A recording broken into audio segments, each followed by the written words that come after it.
हल्ली बरेच जण आपलं कोलेस्ट्रॉल काही ठराविक अंतराने चेक करून घेतात आणि मग कोलेस्ट्रॉल जेव्हा कधीतरी जास्त येतं किंवा बॉर्डरला येतं तेव्हा आपल्या आहारामध्ये बदल करायला सुरुवात करतात. या बदलांमधला एक मोठा बदल हा असतो की आहारात जर का नॉन व्हेजिटेरियन असतील तर अंड्याचा पिवळा भाग बंद करणं. आणि मनामध्ये हा प्रश्न मग साहजिकच येतो की कोलेस्ट्रॉल वाढलं असेल तर खरंच अंड्याचा पिवळा भाग बंद करून फायदा होतो का? चला ह्या प्रश्नाचं उत्तर आपण आजच्या व्हिडिओमध्ये शोधणार आहोत.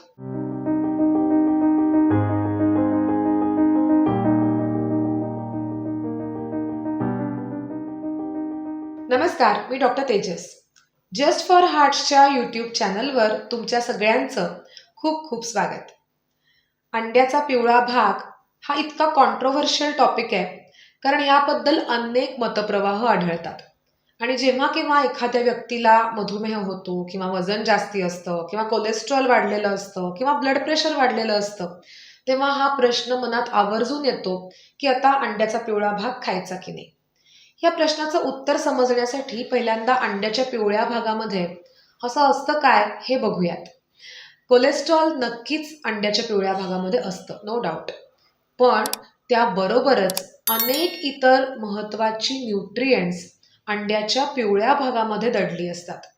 असं म्हटलं जातं की पांढऱ्या भागापेक्षा अंड्याच्या पिवळा भाग हा जास्ती पौष्टिक असतो कारण की पिवळ्या भागात फॅट्स पण असतात, पांढऱ्या भागात फक्त प्रोटीन्स आहेत. जिथे फॅट्सही आहेत प्रोटीनच्या बरोबर तिथे फॅट सोल्युबल व्हिटॅमिन्स सुद्धा आहेत, म्हणजे फॅटमध्ये विरघळणारी जीवनसत्व सुद्धा आहेत जी तुम्हाला पांढऱ्या भागात नाही सापडणार. तर अंड्याच्या पिवळ्या भागामध्ये जीवनसत्व अ, ड, ई आणि के ही 4 जीवनसत्व उत्तम प्रमाणामध्ये आहेत.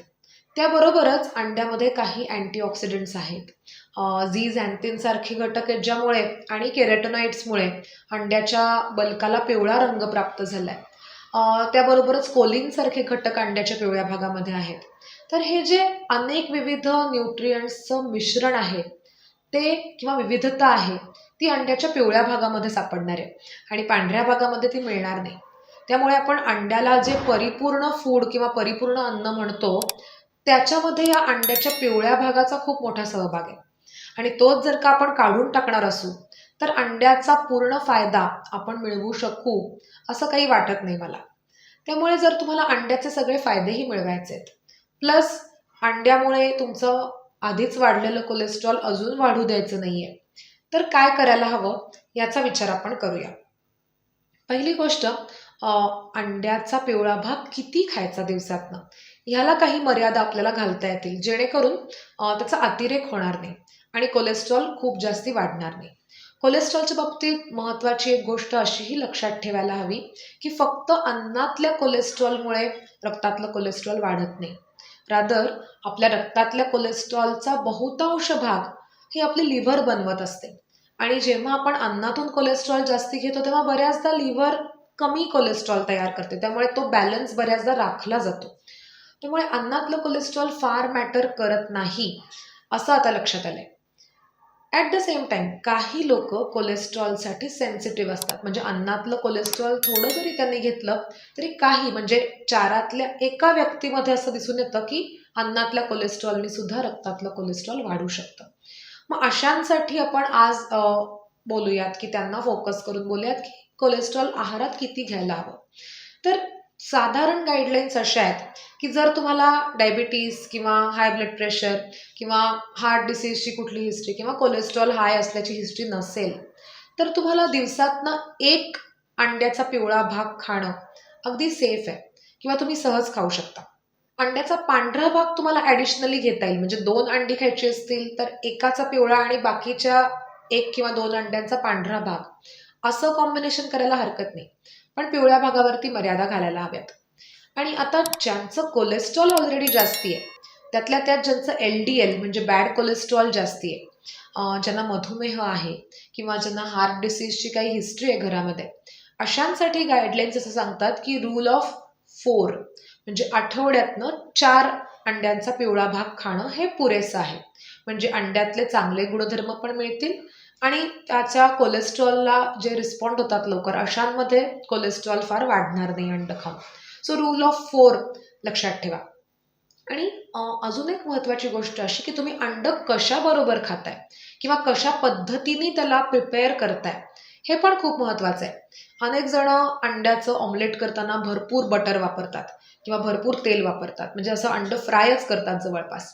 असं तुम्ही करणार असाल तर निश्चितच अंड अशा प्रकारचं खाणं काही फारसं योग्य नाही. किंवा काही जण अंड्याबरोबर भरपूर चीज खातात, तर ह्याच्यामध्ये सुद्धा सॅच्युरेटेड फॅट्स आहेत. तर सॅच्युरेटेड फॅट्स आणि कोलेस्ट्रॉल असं कॉम्बिनेशन हे काही खूप चांगलं नाही.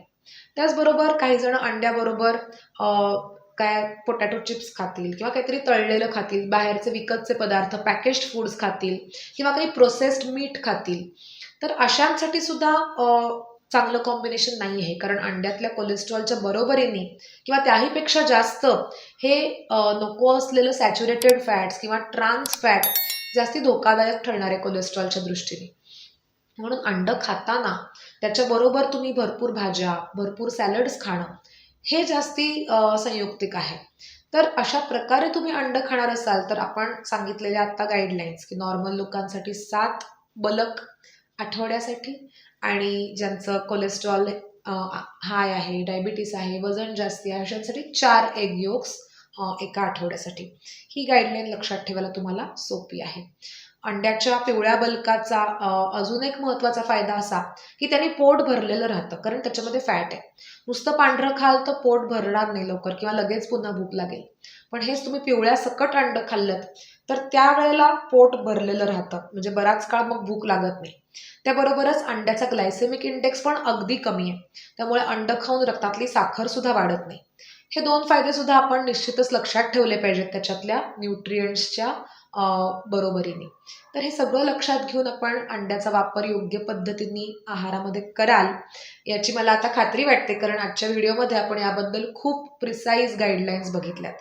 तुमच्या अजून काही शंका असतील अंड्याबद्दल, अंड्यातल्या पिवळ्या बल्काबद्दल किंवा ओव्हरऑल डाएटमधल्या कुठल्याही विषयाबद्दल, तर त्या मला कमेंट्समध्ये जरूर विचारा. तुमच्या प्रश्नांची उत्तरं मी जरूर देत असते, आवर्जून तुमचे प्रश्न मी वाचत असते आणि त्यातल्या अनेक प्रश्नांवरती मी व्हिडिओजसुद्धा बनवत असते.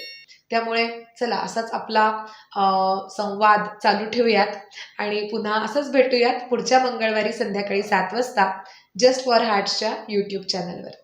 धन्यवाद.